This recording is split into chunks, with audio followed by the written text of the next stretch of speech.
Welcome to my vlog, Mami Okay Ganda.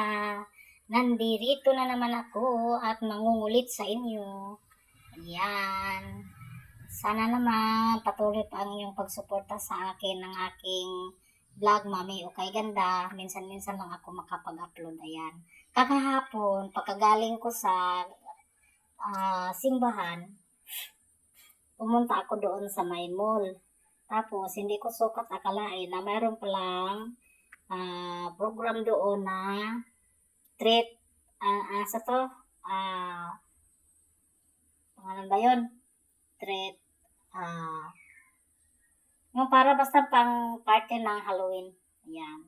Nagtaka ako kung bakit maraming mga nakakostume. Yun pala, meron, ayan, naghahabulan na sila niyan. Kahit saan-saan pa yan, bago mag-umpisa ang, palaro. Ayan, pinagbigyan muna sila ng mga 1 oras, mahigit siguro.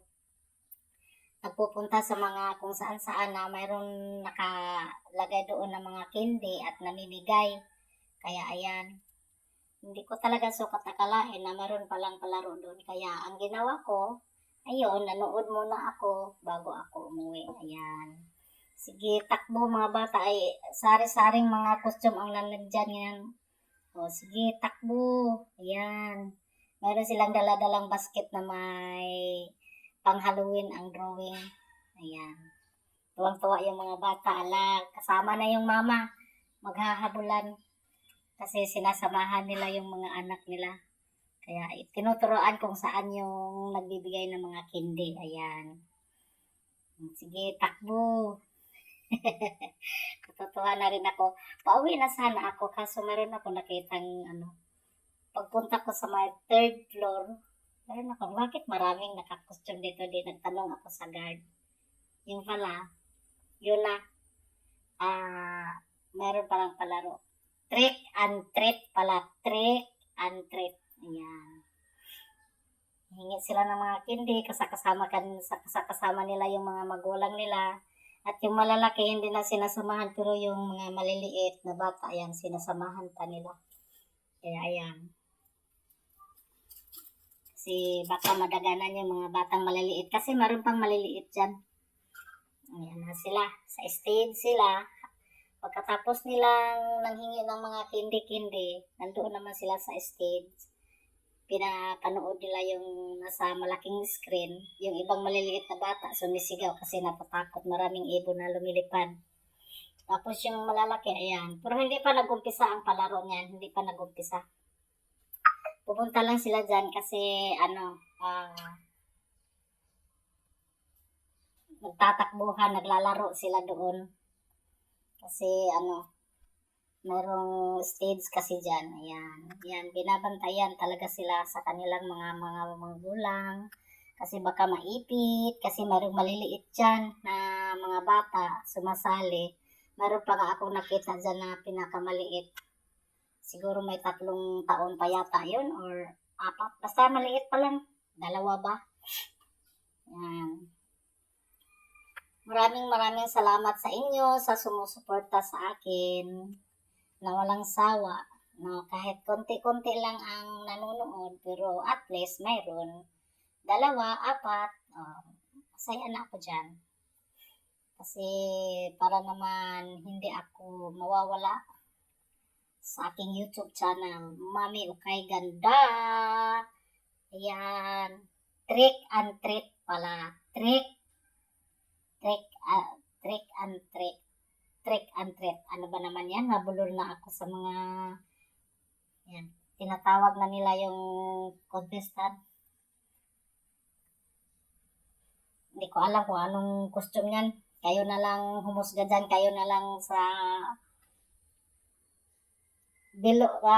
comment below na lang kayo para malaman ko rin kung ano ang mga costume na yan. Wala akong nakilala dyan mga costume na yan. Yan. Ang lahat ng costume nila ay talagang related sa mga kaluluwa. Kasi Halloween. Maaga ang kanilang party. Kasi dapat sa next week pa, pero maaga ang kanilang party. Dalawa yung sabay, hindi ko napuntahan yung isa kasi dalawa. Hindi ko alam kasi na mayroon palang paganyan. Yan, yan. Sinasamahan pa yung bata sa kanyang kapatid kasi nahihiya or natatakot pa. Kaya ayan, sinasamahan si ate at ang kanyang kapatid. Yan. Ito naman ang kanina ko pa siya tinitingnan nung hindi pa nag-umpisa yan. Binalikan pang tinuturuan. Gusto ko yung costume niya, yung ano ang buhok. Puti ang buhok. Parang anong pangalan ba yan? Parang dwarf ya, Ano ba yan? Maliit pa, pero yung buhok niya mahaba hanggang sa puwitan, kulay puti. Kaya yan, kanina ko pa yan siya tinitingnan. Yan. Yung malaki na yan, hindi na kailangan ng magulang kasi malaki na yan. Kasi mayroong kasi dyan pa-contest ng best and costume. Mayroon yan. Pero hindi ko na hihintayin yung best in costume kasi na ako. Inaantok na ako. Pagod ng aking binti sa kakatatayo. Kasi punong-puno yung mga upuan. Kaya ayan. Bahala na kayong mga judges dyan. Kung sino papanalunin nyo. Meron isang contestant dyan na inaabangan ko. Sana matawag siya bago ako umuwi. Na talaga namang para sa akin, parang yun ang best and costume. Sana matawag pa bago ako umuwi. Kasi yung bang parang nasa hospital siya naka-admit. Inabangan ko kung matawag. Naka-costume yun siya na nagdala-dala ng dextrose. Gustong-gusto ko yun. Inaabangan ko. Sana matawag bago magreklamo yung binti ko sa napagod na sa kakatayo. Kaya aabangan ko na lang.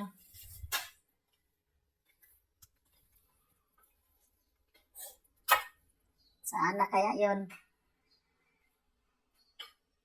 Yan, si Sumbi. Pulaga. Yung iba, nahihiya. Sabi kasi ng INSE, pag tinawag yung pangalan, pupunta doon sa gitna, tapos lalapit doon sa mga judges para makita kung ano ang costume nila at magpapakita din ng konting gilas. Ayan. Ito naman si Kamatayan. Ang kanyang costume is ang Kamatayan. Sana matawag yun. Hinihintay ko talaga na matawag yun. Saan kaya? Nakita ko kasi kanina yan nung kumakain ako dun sa baba. Akala ko, hindi ko kasi alam na may palaro dito, may program, kaya ano ba yan? Bakit yung bata dala-dala yung dextrose? Yung pala yung prop lang pala. Prop lang pala. Akala ko totoong dugo, tapos nagkadugo-dugo, ayan. Ginulat niya yung judges. Ginulat niya yung judges. Ito naman nagtatalon-talon si kaya pala nagtalon kasi sumakay siya sa ng walis. Walis ting-ting. Wala, lipad. Hulog yung sombrero niya. Kaya naman pala. Sana matawag yun. Hinihintay ko talaga yun. Sana matawag bago man lang ako makababa. Yun ang magandang costume para sa akin. Talaga namang dala-dala niya yung kanyang dextrose. Ning-ning. Ayan. Wala pa. Malapit na akong umuwi. Magtatampo na ako kung bakit hindi pa tinawag. Tagal naman. Hindi pa rin. Hindi yan siya. Hindi yan ang hinihintay. Ayan! Yan ang sinasabi ko sa inyo. Dala-dala niya yung dextrose niya. Tapos, meron siyang dugo-dugo. Parang ano siya, binalot siya ng mga tissue, parang mami, parang gano'n, ayan. Dala-dala niya ang kanyang dextrose. Yan ang inaabangan ko, ayan. Maraming salamat po sa inyo. Sana hindi kayo magsawa na sumusuporta sa akin kahit paminsan-minsan lang ako mag-upload.